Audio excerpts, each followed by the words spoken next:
Democracy didn't die. It was slowly taken over. Not by a coup, not by a dictator, but by a system that gradually stopped listening to the people it was built for. The diagnosis. Paul Marshall, co-owner of GB News and speaker at the Alliance for Responsible Citizenship, recently spoke about decades of cultural and intellectual deconstruction in the West.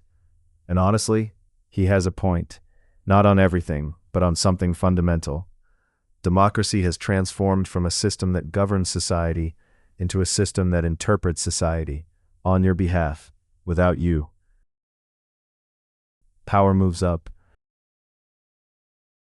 A small group, politicians, academics, policy advisors, decides what is good for everyone, not out of malice, but out of conviction.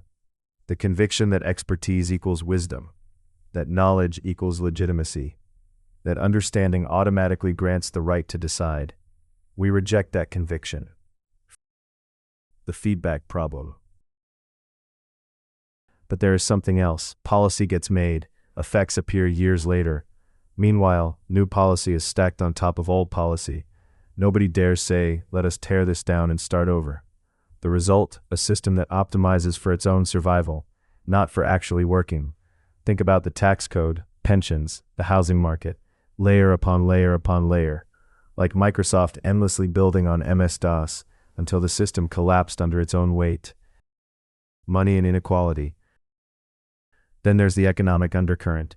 Roughly every decade, approximately 50% of the existing money supply is printed into existence. Inflation hits everyone, but asset appreciation only benefits those who already hold capital. The poor save, the wealthy invest, the gap widens, not through bad luck, through the system. Progressivism as an implementation problem. Take progressivism. The idea itself, striving for equality, moral progress, is not wrong. The problem lies in execution. When an ideology shifts from inspiration to imposition, when you stop persuading and start forcing, you lose people.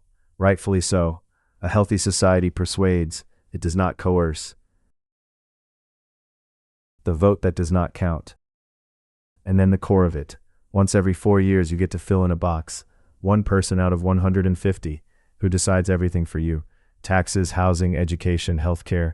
Nobody thinks in party manifestos.